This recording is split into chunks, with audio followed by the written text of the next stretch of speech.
Hello, welcome to Philosophy Roulette. This is number 156, where we get some philosophy off the internet and read and review it live. Hope everyone is safe and well. This is looking like it's more questionable as the day goes on. But, so much for that. Let's get to some philosophy. Because what else are you supposed to do when people are rioting? Okay, we get Acta Analytica. Rules and belief. Acta Analytica is sometimes good, sometimes a little too formulaic in the sense that there's lots and lots of formulas. Not that the papers are formulas. Let's just see what this is. Rules of belief in normativity. 1 to 11. That might have to be, see if it's available. Never know. Sometimes it is. Academia. This would be the, easy. Alright, let's just double check that there isn't all formulas. Oh no, look at that. You know, that might just be it for the day. This is I don't think I've ever found something that quick. The first one I clicked on. Let's see. Let's just take a look at see what else. Logic is of course tough to read because you can't sit around reading formulas. That's the exact problem. Hey, bioethics. The voiding of being, the doing and undoing of metaphysics and modernity. Just want to see what that looks like. I mean, I doubt it's short. Those papers tend to just be long. We have a bunch of these scientific-based things. Got some history and political, education theory, ethics. Ooh. Ethos, Journal of the Society for Psychological Anthropology, Film Philosophy. Oh, cool. You know what? I'm just going to save this because that might be fun to talk about some movies. Lacan and film noir. Yeah, maybe I'll just put that in my, I should check some of these old ones too. Because, you know, they were long, but that doesn't, sometimes if I can't find anything, that's okay. Alright, so we're going to do this one because, well, why not? That's why it's roulette. Sometimes you land on a good spot fast. Then you should know enough to get out. If you win, leave.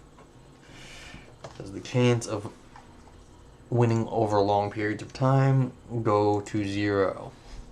Or very, very small. If you're in the chat, you can grab the paper link by clicking there or typing !paper in the chat box, and it will pop back up automatically. Hello. Oh, hey, what's up, Haseta?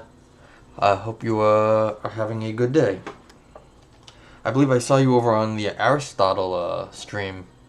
I like Aristotle. He's cool. Thanks for stopping by.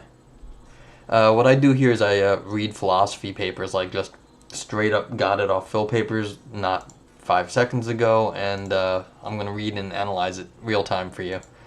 Please ask any questions along the way. If it's too navel-gazing for you, and I know it is for just about everyone else, that's cool too. I hope you enjoy the show, and please chat and ask away if you'd like, because that's kind of what we do, is just chat about the philosophy.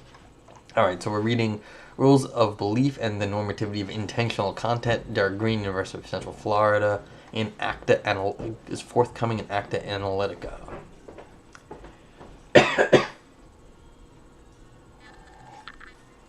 Yeah, and I also play Minesweeper sometimes. Basically, I gotta figure out other things to do, but Minesweeper and analytic philosophy. Oh, and actually, I should not say that. It's not always analytic philosophy. I happen to be a bit more analytic, but I don't discriminate what I read here. That's why it's roulette. All right, introduction. Some think it plausible that the conceptual, intentional contents of the mind are essentially prescriptively normative. All right, so we've got normative things in the mind. On this view, the fact that the subject S possesses an intentional content, that is, can think with it, implies by its very essence that there are certain things S ought to do or ought not to do with the content, that S is enjoined by the rules for its use. Okay, so we have thoughts, and then there's like normative things that come with the thoughts, and so that's how we what we ought or not to do with our thoughts. As prescriptively normative, the rules implied are prescriptive, specifically rules dictating acts or actions. A fact is essentially prescriptively normative That's cool. You know, depending on what I read, sometimes there's a nice journal, Philosophy and Literature, and so then in that case, a lot of times so if I get anything from them, what happens is I end up reading something that is more on the English side of stuff. Some philosophies also, but it's hard to predict ahead of time what I'm going to read, which is maybe a slight problem for maintaining an audience, but I don't care. I got to figure out something. So, alright. As prescriptively normative, the rules implied are prescriptions, specifically rules dictating acts or actions. A fact is essentially prescriptively normative. Now, keep asking questions, I don't mind. A fact is essentially prescriptively normative if it implies enjoyment by these rules, just in virtue of what the fact is, and not inter alia in virtue of the enjoined party's intention to abide by the rule, or practical or moral goodness of doing so. Content means mental conceptual content, and normative means prescriptively normative hereafter. Contents will be denoted by small uppercase script. For example, the word dog has the content dog. So the anti-normative debate, normativist debate, concerns the following.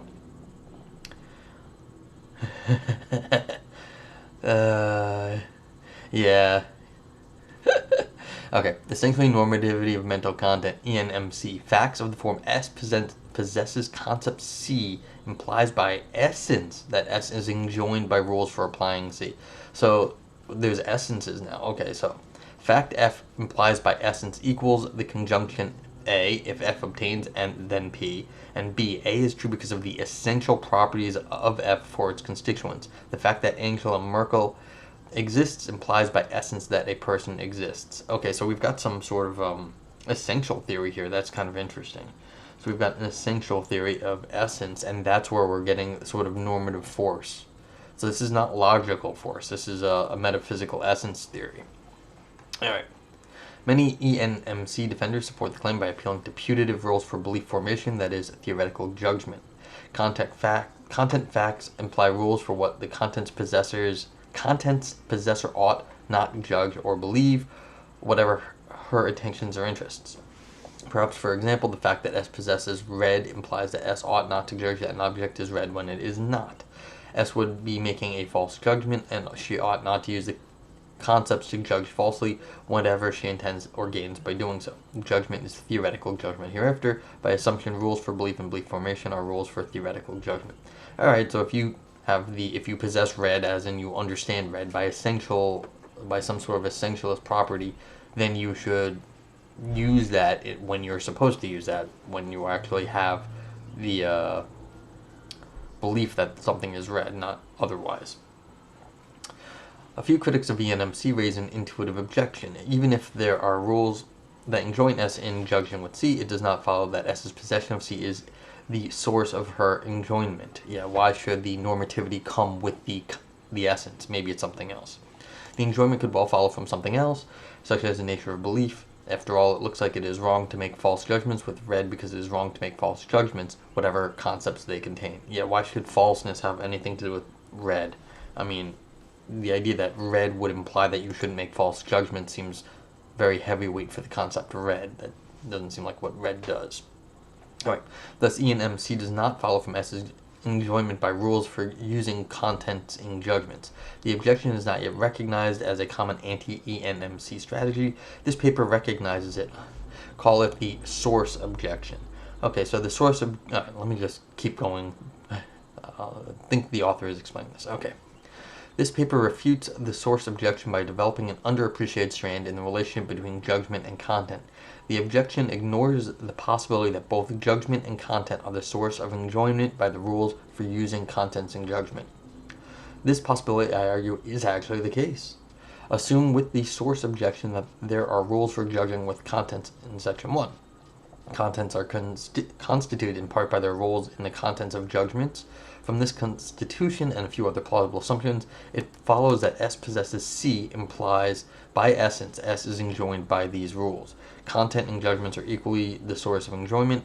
No commitments to controversial theories of mental content are required along the way. Content normativism is safe from the source objection.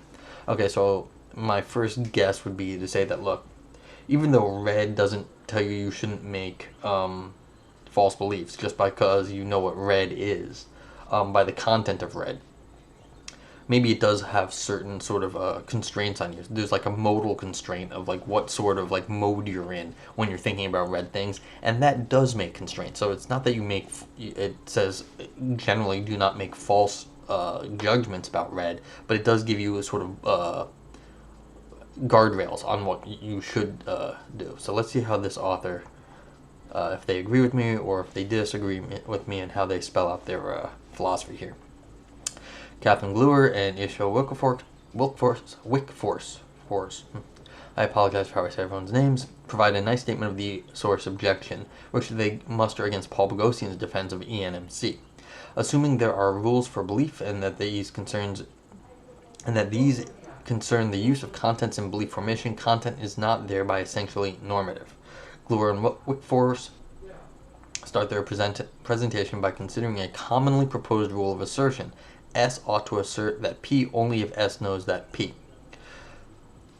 Alright, so this is a knowledge-based one, not essential. So this is slightly different. So assertion, and then if only if you know. So you have to, if you know something, then you can assert it. So this is an epistemic statement. So this is slightly different from what's above. This rule is frequently considered constitutive of assertion, that it is part of what it is for a speech act to be an assertion that this rule is in force for it. The rule specifies the condition of correct assertion, whatever P1 asserts. The assertion's content does not matter. For Boghossian, ENMC holds in virtue of a similar constitutive rule of belief. Believe that P only if P. So if P is the case, then you should believe it. Okay. If S possesses propositional... What's up, Space Donkey? If S possesses propositional content P, she ought to believe that P only if P. The rule either specifies or follows from what the propositional content P is. P ought to be believed only if P. Gluer and Wickforce objection that Boghossian's rule could well derive from the attitude of belief, not the content. Yeah. So if like you have the attitude of believing, then you could get this sort of rule out. You don't need to, the content of P doesn't matter so much. Boghossian's argument is simply insufficient if it derives essential content normativity straight away from the subject's enjoyment by belief rules. Even if it is granted that assertion, belief, is essentially normative, it does not follow that the meaning, the content of the P, is normative. If the source objection holds, the existence of rules for using contents in belief fails to support ENMC by itself. Yeah, so I mean, maybe just the state of believing is what makes you have to abide by your beliefs, basically. So, it's a good question. Please ask questions along the way if you want. I have no problem breaking off and discussing some of these concepts. Granted, it's my first time reading it too, so who knows. Maybe I'll get it right. Alright, 2. Salvation through constitution. What they're talking about here is where does the normativity, so where's the force of basically the meaning come from? What this person is talking about is like, look, if you have the concept red, then you should say, look, something's red, and you should not basically lie about that. But what's the force there? And they're claiming that the redness itself, the content, forces us to actually, it gives normative force to make us say that something is red. So it's not that you have like some sort of law, don't lie, or to tell the truth. It's that the redness itself is what is giving you the guidelines for how to use the red. So the concept. So it's a little bit maybe counterintuitive. You might think there might be some other rules that basically govern why you should tell the truth and what the truth is, but this person's saying no, it's actually the specific content of the content. The color red somehow gives you the normative force to do that. Okay. And so the first thing they considered right there was, well, no, maybe it's the belief or the knowing state, and that's what's really giving you the constraints on telling the truth. But now we're going to the salvation through constitution, so the content of the statement itself. The source objection points to a gap that requires bridging, but it can be bridged. To wit, content facts are essentially normative since content is constituted in part by its role in judgment. This makes content and judgment equally the source of enjoyment by rules for judging with concepts. Pace, the source objection, it does follow by essence that from the fact that S possesses C, that S is enjoined by any rules there are for judging with C. Oh, should also mention that this is a metaphysical take. It's not knowledge. It's not like semantics. It's that the essence of redness is basically what makes you judge that there is redness. So, all right. So that's the constitution of the concept. So, is what forces you're enjoined for judging the way things are. Constitution. The first step to answering the source objection is to get clear on the occasionally dangerous and ambiguous notion constitution. X constitutes Y can be understood in two ways. One is conceptual, which Boghossian explains thusly. When philosophers use the idea of some fact B being constitutive of some other fact A, they typically mean, I think, not that A analytically implies B, but rather a stricter condition along the following lines. That it's a condition on understanding what it is for A to obtain that one understands what it is for B to obtain. In other words, grasping of the concept A fact requires grasp of the concept B fact. Yeah, but it's based on the sort of the point of this article is not the sort of the understanding of red, it's how red affects us. What the understanding of red is. So, yeah, I should be clear about the essence. The essence here is how do we understand red? It's not what red is, in some sense. It's that what does red do to us that we should judge something to be red. And so the fact that it is scientifically red, like the color red, that's true. But like, why should what is the force that what should we do when we see something that's red? I mean, what we should do about it is not doesn't have to do with the underlying science of it. That this is about the normative understanding of things. Like, why should we judge something to be red when it is red, not the fact of why it's red. Yeah. So it's like this would say. So this is a question of understanding. To obtain that one understands it. So just understanding that something is red, not why it's red because of the underlying science. But yeah, good question. The other is metaphysical. In this sense, B facts are constitutive of A facts if B facts are components of A facts that explain why certain properties of A facts are those possessed by A facts of necessity whenever they obtain. Put differently, B facts are part of the identity or essence of A facts. Okay, so yeah. So we've got an understanding theory here of like why we understand what red is because something is part of something else. It's like that's what the color is. We understand it. And then we've got an identity or essence theory down here of what how things are constituted. All right. The contrast between the two senses becomes clearer with the help of an old rationalist expression, conceive through. In the conceptual sense, B is constitutive of A if A must be conceived through B if conceived at all. Full understanding of the concept of fact type A grants full understanding of the general features of B facts in respect of A, though certainly not all the contingent properties of A facts. Yeah, that's right. It's based on B. It's a sense of how do we come to understand how to use the concept of red. So it's not why things are things. It's, in some sense, it's sort of like how we are to properly do it, and it's the normative fact. Like what does the normative force of like what's the proper use of the understanding of red, and how do we get that? Yeah. So it's a normativity argument, really. So, not quite understanding. Yeah. Well, it's analytic philosophy. You slice things really, really thin. Few philosophers now hold the full understanding of a concept is always possible through a priori means. Take water and H2O. See, here's your objection right here. Take water and H2O. Given that water equals H2O, H2O individuates water. We can only fully conceive of water facts through H2O, but the water H2O identity is discoverable only a posteriori. Full understanding of the A facts might only result from empirical work that reveals a connection with B facts. Yet we can still see how far the a priori goes in articulating relations between judgment and content. And showing that it goes far enough to answer the source objection, I will use constitutive in the metaphysical sense.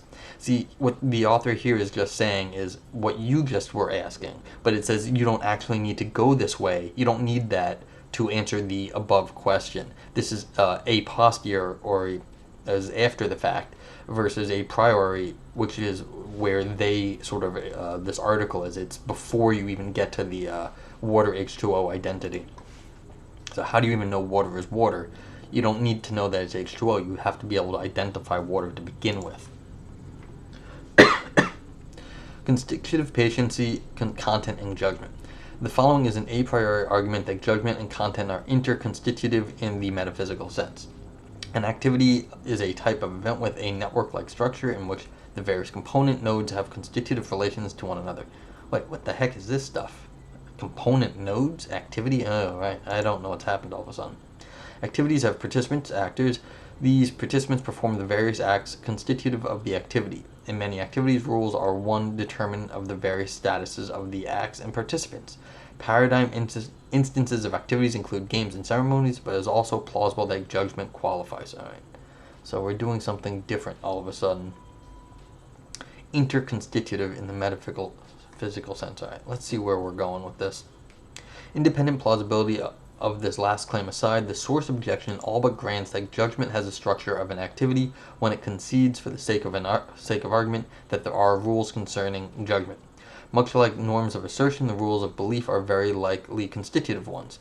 That judgment is subject to those rules is constitutive of what it is to judge. Yeah, I'll get to you in a sec, Space Donkey. That judgment is subject to those rules is constitutive of what is judged. If judgment has constitutive rules, then those rules must be enforced for judgment to happen. That is a consequence of having constitutive rules. So it is a part of judgment's essence that these rules enjoin judgers. The judgments of what is assessed vis-a-vis the rules. Whether the judgment accord with the rules is a function, at least in part, of the components of the judgment. So the judgment has some nodes, judgers, acts of judgment, components of judgment essentially, or it does not have constitutive rules in the first place. Therefore, for the purposes of source of judgment pretty much has to have the structure of an activity. Yeah. Okay, so what you're saying there is that, yeah, this is actually, Space Donkey, that gets super complicated. Like, I don't even want to touch that with a 10-foot pole. There's, it actually goes back to Nietzsche, or at least in the modern version, it goes back to Nietzsche. The question is, why does identity hold over time? Is it really that it's a social phenomenon? Or, like, say, like, I can see a tree with leaves out my window. Like, if you can see a leaf, how do you identify all the different leaves? Why, they are all different, and so the fact is, do we all get together and call these things leaves, or do we need a constancy over time to be like, well, this is a leaf, that's a leaf, they're both leaves, even though they're not the same thing? And so there's a really bad or very deep problem of how do we actually coordinate what we understand, because that doesn't seem to be a social phenomenon. If you have to identify multiple leaves, they all look different, all of them. So how do you identify them all as leaves? And it doesn't seem to be a fact that just because you can identify them as leaves, is that a social fact, or is that some sort of a fact of our understanding? Is that a metaphysical fact of how rationality is? Is that a cultural fact? So it's, yeah, that's a good question. I have no good answer for you. That is a nasty problem that is not going to get solved. So, yeah, this person here is asking, in some sense, once you already have the understanding of, like, what water is or what a leaf is, then what do you get with that? Like, what redness is? What do you get with that? So this is not as, this is more, I guess, a more tractable problem, something they think they can solve, that no one's solving the other one first, what you're asking. That's too hard a question. We'll get back to that in 100 years. Maybe 200. Okay, many activities have constituted patience to go along with constitutive rules and acts. The status of an act in the activity is part of the essence of the act. Likewise, the status of a patient of the act for the patient's essence. Things of type F are constitutive patience if it is constitutive, at least in part, of things qua F to be treated as operated on by operated on by some of the acts given activity constitutive of the acts treat or operate on them, and in turn that they do so. Right, what I think is going on here is they're trying to break down sort of like the different parts that go into understanding things here. So we just got to see what their conclusion is. An example: pawns are the constitutive patients in many chess acts, moves. The physical constitution of the pawn is not dependent on these relations. Nevertheless, it is constitutive of the pawn, however, partially, that it is a patient of chess moves. Okay, yeah, so they're trying to show that it is not all the arbitrary features of something are not actually, not all of them matter in some sense in the like grand scheme of things. Okay, so constitutive patiency.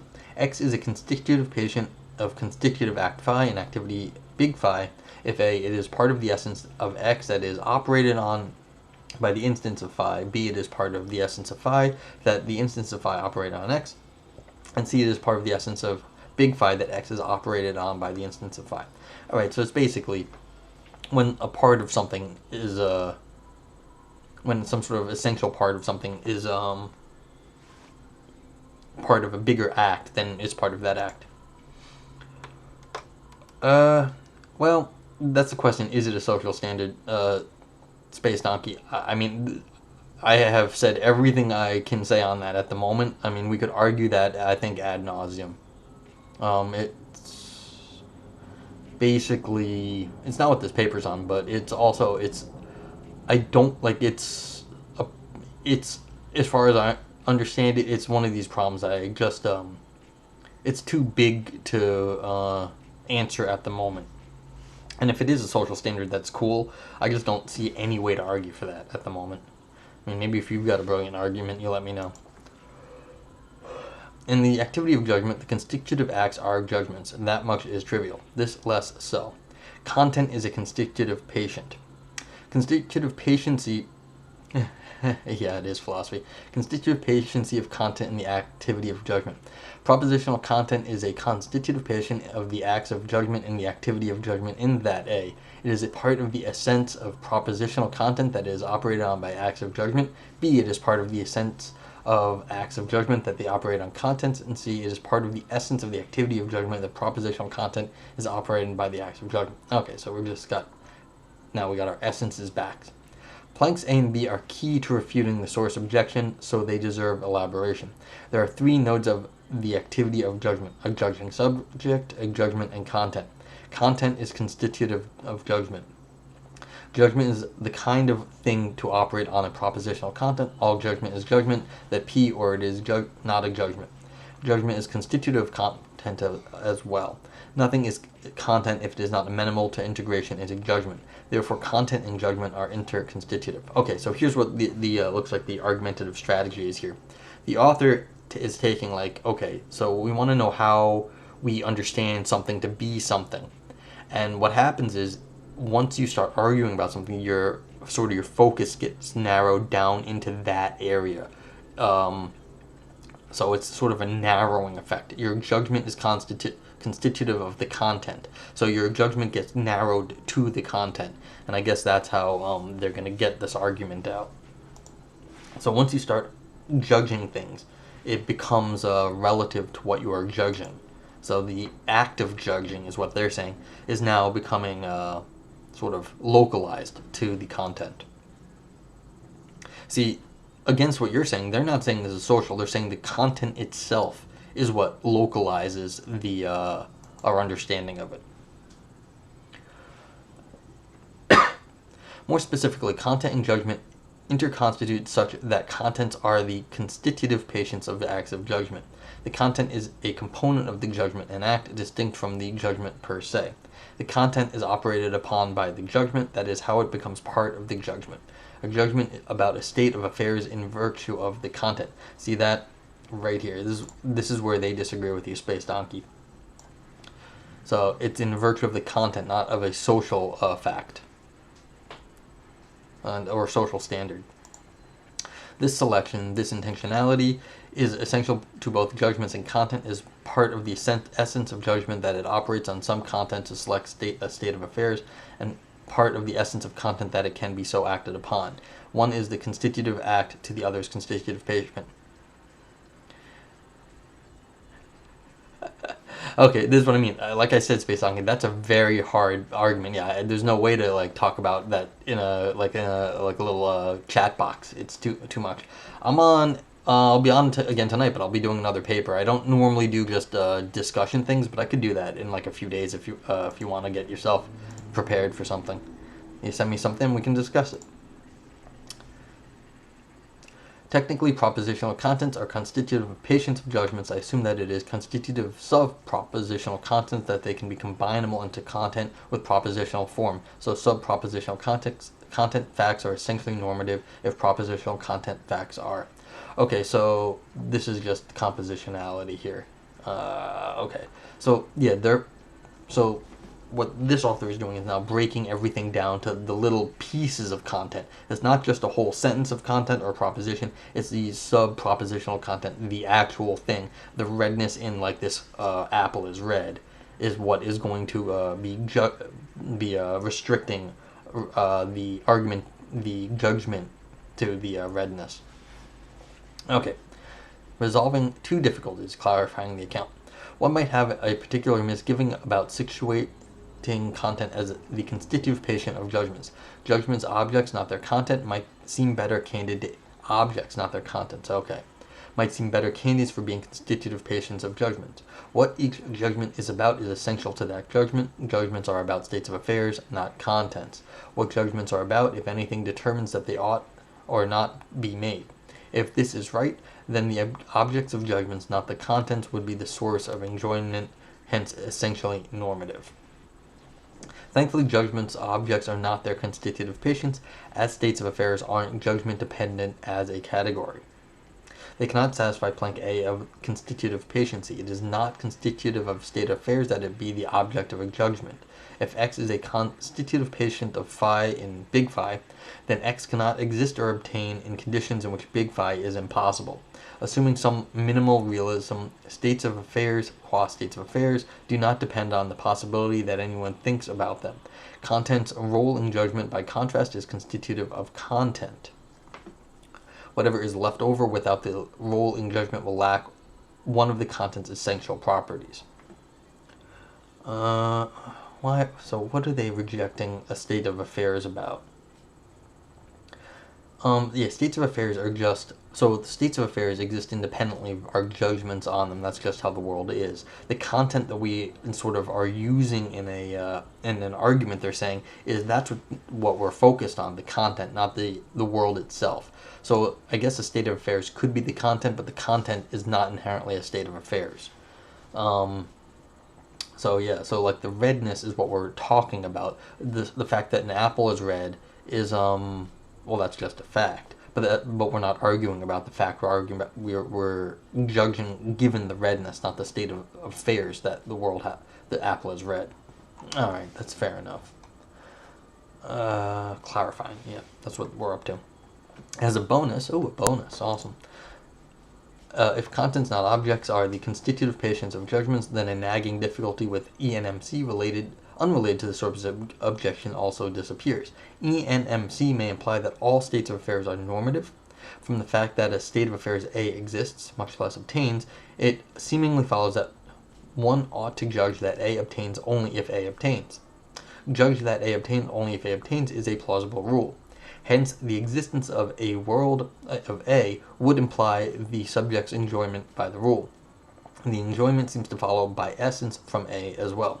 The identity of a thing is part or function of its essence. A's identity, inter alia, fixes the conditions under which one ought to judge that A obtains. All states of affairs, then, would be essentially normative. But if contents are constitutive patients, then the contents are thereby dependent on the possibility of being involved in judgment, not states of affairs. States of affairs per se are not automatically normative, nor should they be. Okay, again, so this is saying, look, states of affairs are not the right sort of object here, and so you can, since states of affairs are always what obtains, it's just those are facts in the world, you don't have to worry about facts being inherently normative. It's the content only because that's what it is. And so there's not like too much normativity in the world, because the world is made up of like billions of facts. But hopefully only the content matters. So in some sense, you don't have to worry about all the different recombinations of things. You only have to worry about just basically the stuff you have to reason about, which makes at least a little bit of sense. That seems to match up to the normativity stuff. It's only the content that you have to reason about. All right, from constitutive patiency to essential normativity. The relationship between judgment and content is now detailed enough to afford a reply to the source objection. To preview that reply, because contents are constitutive patients of judgments, content facts of the form S possesses C imply by essence that S is enjoined by rules for how judgments ought to treat C if there are any such rules. Thus, if there are such rules, E and MC is true, that is, content is essentially normative. The source objection assumes arguendo that there are such rules, so it fails.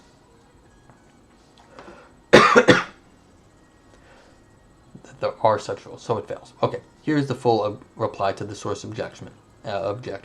Essential judgment normativity implies E and MC. P1. If A, activity big phi takes place such that it has at least the following constituents: constitutive act little phi's, constitutive patient pi's, I like pi, and big phi participants. B, the fact that big phi takes place implies by essence that big phi participants are enjoined by rules for how pi's ought to be treated by phi's. Then the fact that X exists where X is any of the constituents within P1A implies by essence that big phi participants are enjoined by the rules for how pi's ought to be treated in little phi's. Okay, so basically the objects themselves are implied how particular objects are how to be treated. There's rules that essentially follow from what it is to be by essence, just in a big sort of reasoning sort of act. So when you judge something, then you're enjoined by rules by essence about how the objects ought to be treated in the reasoning acts. Okay. Commentary. So activities are networks. The nodes and their relations are activities' essential constituents. So if it is a fact that such and such constitutive patient exists, the fact implies by essence that the patient has a certain bearing on each other's nodes and the activity's rules. The existence of a constitutive patient implies by essence the enjoyment of all participants by whatever rules there are for treating the patients in constitutive acts. For instance, the fact that a pawn exists implies by essence that chess takes place, which implies by essence 1 that there are chess players, 2 the rules that players can only capture diagonal with pawns is in force. To adapt an adage, in for a metaphysical penny, the pawn; in for a metaphysical pound, the activity of chess including its components and rules. Alright, so this is basically where they're getting their this is the big kicker, and I think you can see where they're going, because if you in for a penny, in for a pound, like if you think you get with a pawn, you get the whole game of chess. If you get like it's like I give you a monad, you get the whole universe. So this is actually a bit of an idealism, because why should the pawn, like maybe I have the wrong concept of pawn, and so I have the wrong idea of chess, and so I have the wrong idea of the universe. It seems like you're getting way too much stuff here for just a pawn. Like if you can go from pawn to chess and from chess to all of human civilization, why shouldn't you? I mean, chess implies all of human civilization, like the history of humanity at this point. Chess has been around a long time, at least not even Western. I forget where chess comes from. It might be India, so it might be almost the whole planet. So this is right here, I think, is you can start to see the sort of metaphysical picture that exists under this conception. Okay. P2. The activity of judgment takes place such that it has at least the following constituents: judgments, that is, the activity's constitutive acts; propositional context, that is, the activity's constituent patients; and judges, the activity's participants. P3. The fact that activity of judgment takes place implies by essence that judges are enjoined by rules for how propositional contents P and their sub-propositional contents C ought to be treated by acts of judgment. Commentary. Again, the source objection grants for the sake of argument that there are rules for using contents in judgments. If judgment is an activity, then P3 correctly describes what the source objection's concession amounts to. Here, then, is the consequence for judgments and its constitutive patient, propositional content. C1. The fact that X exists where X is any of the constituents listed in P2 implies by essence that S is enjoined by rules for how propositional contents P and their subpropositional content C ought to be treated by acts of judgment. The fact that C exists implies by essence that S is enjoined by rules for C's use, then for the fact that C exists and is in fact of the form S possesses C.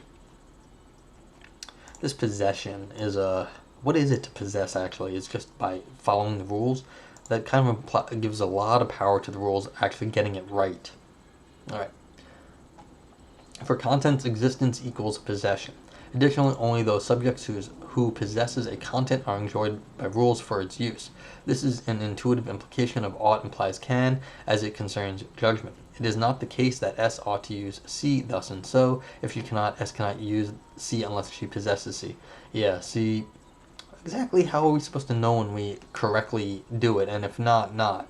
So this is this is a little worrisome to me here. Like, how are we to actually get it right? How would we know?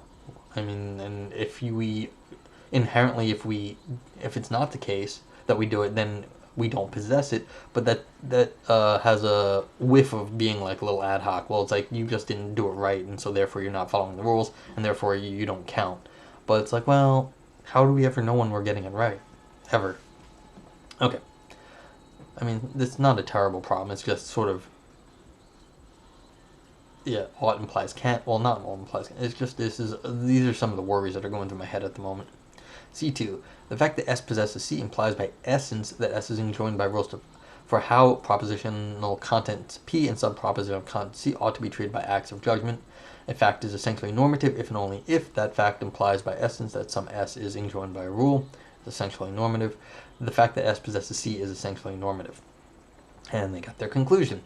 The argument comes down to earth a bit if one considers the contrast between constitutive and run-of-the-mill patients. Umbrellas are the patients of many actions. There are things that one ought or ought not to do, or sometimes to do with an umbrella. Yes, go protesting with umbrellas apparently nowadays.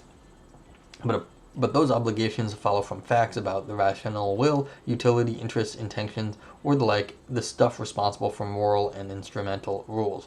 It is not constitutive of umbrellas or umbrellahood that certain umbrella-involving actions are obligatory, permissible, or prohibited. I mean, see, this is a little worrisome here too. Also, it's just examples. I think the example is very telling, which is good and bad for the author. It's like umbrellas are generally for keeping yourself dry in the rain, but they can be used nowadays for keeping yourself from getting pepper sprayed in protests. It looks like their main use when it's not raining at the moment. And so how were we ever to know that the use of umbrellas was useful for protesting beforehand? It's like there's some sort of like, was there a rule about protesting? I don't know. Okay. Therein lies the reason why content facts are essentially normative and umbrella facts are not. Content and judgment interconstant. Okay, I'm sorry. This is, yeah, the author's right here. If there are rules for using C in judgment at all, then it is constitutive of C that anyone who possesses the content accords with those rules. C is a constitutive patient of judgment. It is part of its essence that acts of judgment ought to accord with whatever rules there are for judging with it. Content, it turns out, is just as much the source of enjoyment by these rules as judgment and vice versa. In judgment as in chess, in for metaphysical penny, the fact that S possesses C, in for metaphysical pound, the activity of judgment including its components and rules. Thus, the conclusion stands. If there are rules for the use of content in judgment, then E and MC follows. The source objection fails. Alright, so if you assume that it has these sort of essences, like there's some sort of essential umbrella, I mean, if there is the essentially normative facts about stuff, it's not just umbrella facts, or cat facts for that matter. Yeah, run-of-the-mill patients. Well, here's the other problem. How do you actually make the distinction between the constitutive essential things and the run-of-the-mill things? This also, I'm a little worried about this distinction here, but it's okay. Alright, let's get to the conclusion. Philosophers of mind and language have been busy sharpening the many of the claims made by earlier on by Wittgenstein, Kripke, Bogosian, and others about the normativity of three related intentional phenomena: assertion, belief, and content. Earlier statements of normativism treated differences between the senses in which assertion, belief, and content are normative, respectively, with a bit of apparent indifference. Arguments and intuitions underlying the plausibility of normativism for all three of them might seem to turn out upon inspection to support normativism for just two or only one. The source objection is an instance of this pruning trend. If the objection is sound, the defense of ENMC on the basis of content's relation to belief is a prime example of normativists running one normativism about X together with another. Yet if there are rules for forming beliefs, judging with contents and judgment is an activity with contents as a constitutive patient, then nothing has been conflated.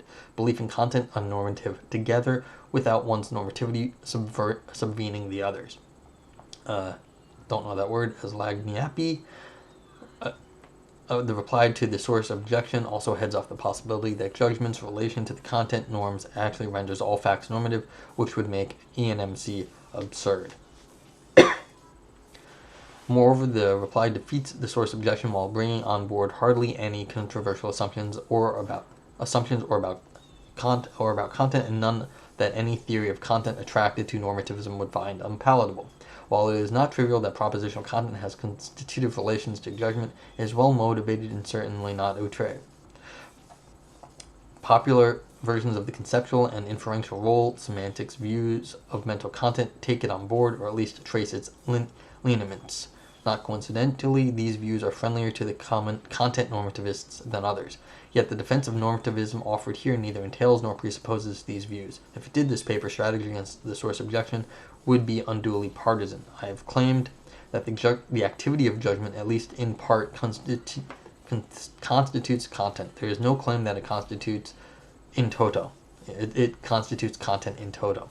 Nor does the activity of judgment as described above entail anything about the content individuation. It requires only one assumption about the particular inferential or otherwise doxastic transitions a judger must be able to make to possess a concept. One who grasps a concept must be able to make some judgments with it.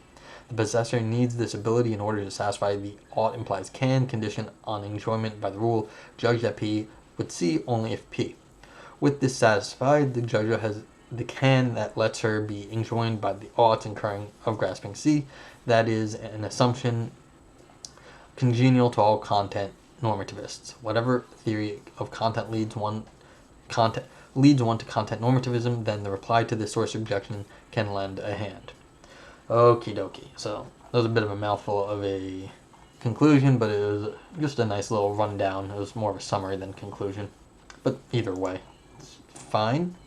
So basically, as I was saying to Space Donkey earlier, this is instead of looking someplace else other than the content, the author is saying the content itself is where you get your the force to understand what the thing is in itself. Once you understand what a pawn is, then you understand what chess is, and you have the entire world in some sense. Once you get the concept itself. The content sort of restricts the how you understand things treated by the acts of judgment. I had some worries about this stuff, like how do you actually make the distinction between this umbrella thing worried me a little bit. How do you make the distinction between what counts as an essential property and then like sort of the arbitrary run-of-the-mill things? I mean, what's the difference between an umbrella and a pawn? For that matter. Why should, when you understand what a pawn is, you understand what a game of chess is, but you don't. When you understand an umbrella, you don't also understand the rain. So, a little bit. I worry there's a little ad hoc move going on here. But that's not too bad. There's just if you assume this picture of the world, like you're assuming this essentialist thing, you're gonna get I think most of these conclusions. I don't think there were any like bad mistakes here. It's just sort of my worries about sort of the essentialist picture, and that's really what's going on. I have the same intuitions as the author, which is okay. Now the question is also, how does the content restrict the judgments about the content? And I'm also so that's exactly the question here. You think that given the content, then the content has to be part of the activity of judgment, and the activity of judgment then is restricted to the content, because how else could they be related? Now that is a good question, but I again don't share the author's intuition, and I don't think the author has done anything wrong here. It's just, this is again something I worry about. Well, maybe the way we judge things is how we come in with biases, and that's how things are. It's not that the content gives us it restricts the judgment, is that our judgment biases the content. And that might also be something what Space Donkey was mentioning earlier, that these things are social facts.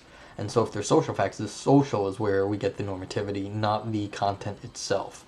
But then again, how would we know to apply the social rules? So, that hard problem. Okie dokie. Don't have too much else to say. If anyone else out in the audience has questions, I will try to answer them.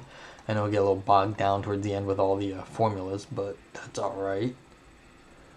And so, nice essay. Reasonably, actually it's pretty well written for the sort of content it is too. A lot of the stuff, it can be a mouthful, but this is not bad. So, salvation through constitution.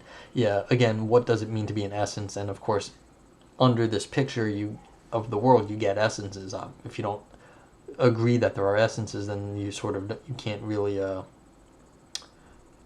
this is not going to work for you, but that's fine. This is only talking about that stuff. So it follows by essence. So what's in the metaphysics of essences and constitution?